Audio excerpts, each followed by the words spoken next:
Oke, kita kembali belajar di dalam Yohanes 1 ayat 1 sampai 12. Yohanes adalah penulisnya Yohanes. Temanya Yesus itu putra Allah, ya. Latar belakang Injil Yohanes adalah unik di antara keempat Injil. Injil ini mencatat banyak hal tentang pelayanan Yesus di daerah Yudea dan Yerusalem yang tidak ditulis oleh ketiga Injil yang lain. Menurut beberapa sumber kuno, Yohanes Rasul sudah lanjut usianya sementara tinggal di Efesus, diminta oleh para penatua di Asia untuk menulis Injil yang rohani ini untuk menyangkal suatu ajaran sesat mengenai sifat kepribadian dan keilahian Yesus yang dipimpin oleh orang Yahudi berpengaruh bernama Cirintus. Nah, jadi supaya tidak menyesatkan karena pengaruh si Cirintus ini orang Yahudi, sehingga Yohanes harus menulis kebenaran Injil itu.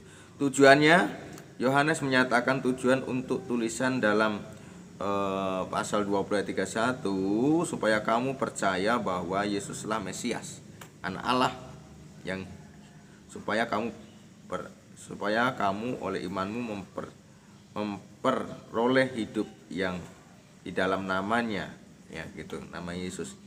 Survei Injil keempat ini menyajikan bukti-bukti yang terpilih dengan cermat bahwa Yesus adalah Mesias Israel dan Putra Allah yang menjelma dan bukan anak angkat.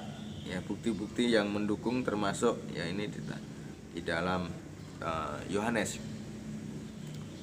Ciri-ciri khas 8 penekanan utama menandai Injil ini, ya, kelahiran Yesus sebagai anak Allah ditekankan dalam prolog Yohanes dengan pernyataan yang luar biasa. Kita telah melihat kemuliaan, ya, Yohanes 1 ayat 14.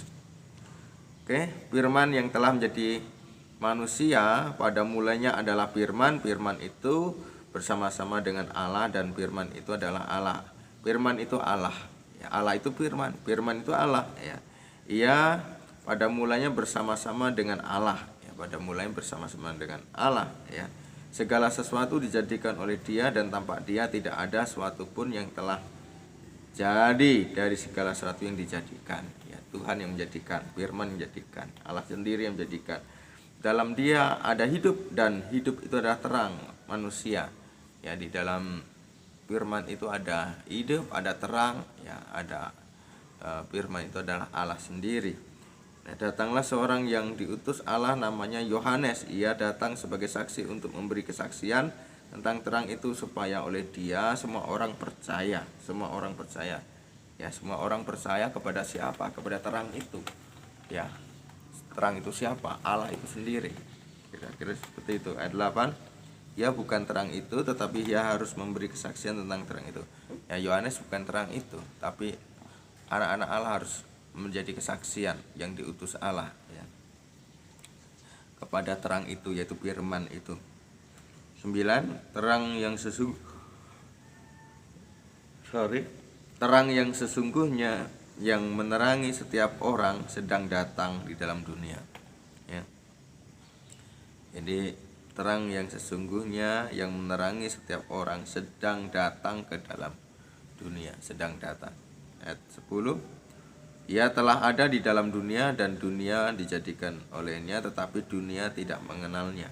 Dunia tidak mengenal firman Allah, ya.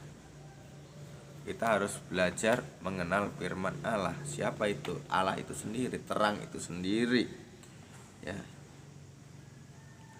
Dan 11, ia datang kepada milik kepunyaannya, tetapi orang yang kepunyaannya itu tidak menerimanya. Ya, ini, ya, tidak menerimanya. Nah, 12, tetapi semua orang yang menerima, nah garis bawah tadi tidak menerima, tetapi setiap orang yang menerimanya, ya, diberinya kuasa supaya menjadi anak Allah. Yang menerima diberi kuasa untuk menjadi anak Allah, yaitu mereka yang percaya dalam namanya, ya.